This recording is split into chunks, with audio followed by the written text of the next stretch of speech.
granniopteryx, granniopteryx. She knows the truth, she's linking every link. Hello. Okay, so casting aside the words Big Brother and the coloration that that's taken over the years since George Orwell's story, what actually is a Big Brother? Well, that's someone on the same social position as yourself, on the same footing as yourself, but bigger and stronger than you and committed to protecting you. That's what a Big Brother is. And as we would expect, it was a stroke of genius that when Orwell chose the description that that despotic state used to control the people, they didn't choose father or boss or prime minister, but Big Brother. It's well, you may remember Uncle Joe Stalin, wouldn't you? And that's a similar sort of thing to Big Brother, although a little bit closer. Now, we have the possible start of a Big Brother in this guy here when he gets into control of the UK. Andy Burnham could turn out to be a perfectly nice man and a good politician and completely resistant to the corruption of power. But somehow I don't think so. I could be wrong. I could be wrong. I was certainly wrong about the outcome of the Makerfield election, wasn't I? So this morning I saw an X post which said something like, with all the disasters that the Labour Party have inflicted on us, why, oh why are people still voting Labour? That was before I saw the results. But of course that gave me a clue as to what the results were. Then I looked at the results and I have to tell you, they really were quite a surprise. They really were. Andy Burnham won the Makerfield by-election with a lead of almost 10,000 votes. That's pretty spectacular by any metric. Many people, myself included, weren't completely sure of a Reform win, but we were pretty sure that it would be a very tight finish. I expected the vote count to go on into the small hours because of recounts. And that was completely wrong. It wasn't a tight race at all. It was almost a rout. So why? I mean, the Labour Party isn't very popular right now. What happened here? Well, there's no doubt that Burnham's a popular figure and he's well known to the locals, and brand recognition is as important in politics as it is in any consumer marketing. And so now we have to think what made him such a popular brand.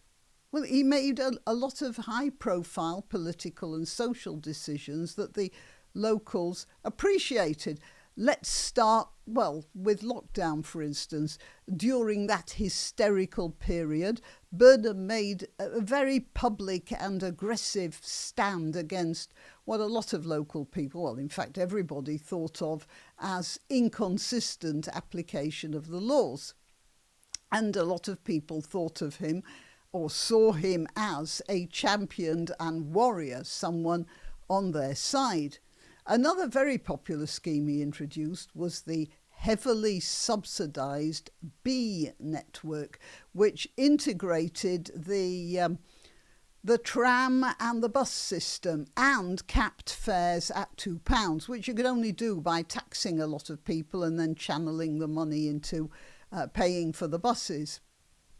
But you see, when people want to go to work, they're happy about not paying much for the bus, and even more happy about being able to, for instance, hop off a bus and hop onto a tram to get them closer to their place of work than they might have been if they'd have just paid a bus fare and then had to pay extra for a tram to go a bit further on.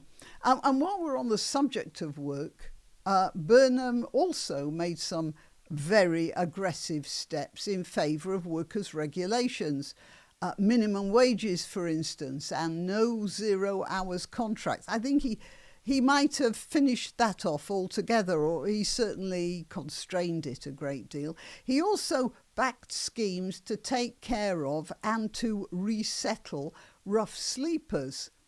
And of course, as people negotiated the city streets, they would have seen fewer homeless people camping in shop doorways.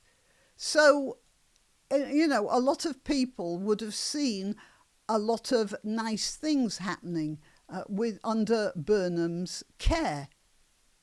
But, I think the most important point of all, he did take up with some vigour the Hillsborough compensation cause.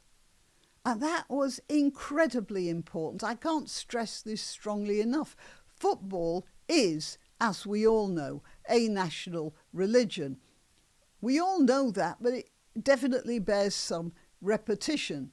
Football is a sacred right to many. It's certainly a focus of social life and a sense of belonging. And Hillsborough was something terrible. It was not only a horrendous tragedy on its own merits, but it was also a stain on the sanctity of the beautiful game itself. And Burnham took that seriously. He didn't get all, it's done and move on or something like that. He was involved in it, and local people really did feel that. They appreciated that. They appreciated his very trenchant defence of the victims of that tragedy. And again, he became the people's champion and protector, their big brother out to fight for them. Now, the white working class was the majority of voters in this election, and the white working class have been well known to be loyal to representatives they believe are loyal to them. That was what Blair counted on when he shafted them, and indeed they stuck with Labour long after Blair had deserted them, because of a deeply ingrained sense of loyalty. And this election victory here still shows that there's a substantial constituency who see Burnham as the one Labour leader who hasn't gone all metropolitan and deserted them like Blair did. Well, whether that carries on or not, we'll have to see. But at the moment, he has been acting like any good big brother would do. Now, there is obviously another reason. For those who aren't inclined to go for the big brother attitude, there is something else. And there is a universal loathing for Keir Starmer, even among Labour voters, and they see Burnham as the only way to get rid of Starmer. I'm pretty sure that the good people of Makerfield saw Burnham as the man to do the job. I'm not sure they're thinking too much about the damage that Burnham himself might do with his student economics and fiddling around with the electoral system and all this idealistic attitude. But they're more seeing the damage that Starmer's doing right now than the damage that Burnham might do in the future, and they want rid of Starmer. And I'm quite sure there were many people who voted for Burnham, not because they loved Burnham, but because they knew he was going to pose a threat to Starmer. And they may be right in their voting patterns. I don't think they are, but Burnham certainly is riding that wave. And I could be wrong. After all, I was wrong about the election, wasn't I?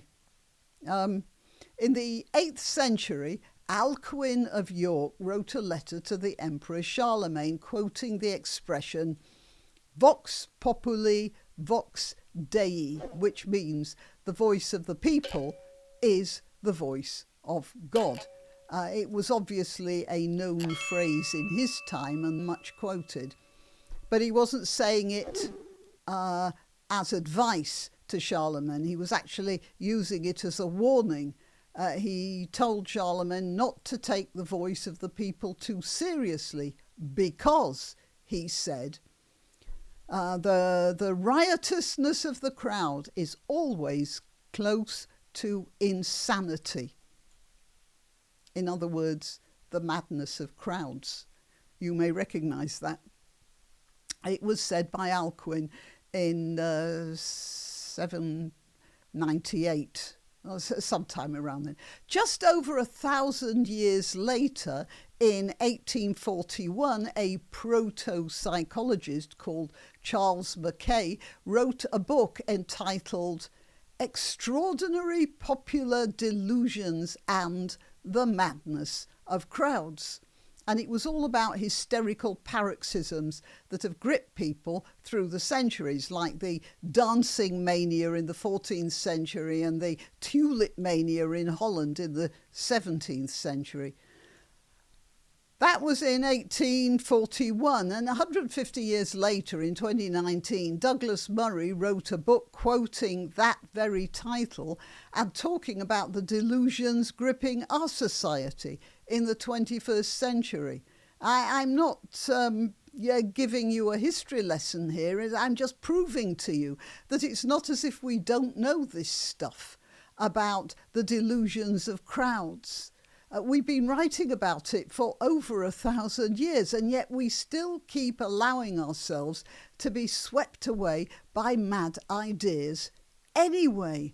And now we have in front of us the mad idea that the government can take care of all our needs, can protect us, and can cradle us throughout our lives and never become corrupt and inefficient. This belief that there really is something like a beneficent big brother who'll never get carried away by power and who'll take care of us as long as we live, and we'll have nothing and we'll be happy. And where Burnham beats Starmer is in just those feelings, because you see, he's a big brother and he's up against the big boss. That's the delusion that has gripped, the left generally, and the people of Makerfield. The original Big Brother might have been one person or it might have been a group, but whatever, that image was styled as a defender and friend, and then, having gained total power, became corrupted by it and turned into a tyrant. But by that time, of course, it was too late to unseat him, or to unseat the group his image represented. The big mistake Starmer made was that he started out as a tyrant. That Southport speech, who can forget it? And it was the attitude and the words of a tyrant. But Burnham, he's been a lot more canny. He's starting out now as the nice big brother. Whether he stays that way, well, I can't predict that. But I can look at the history of big brothers and draw my own conclusions. So, I can't say I'm entirely happy about this.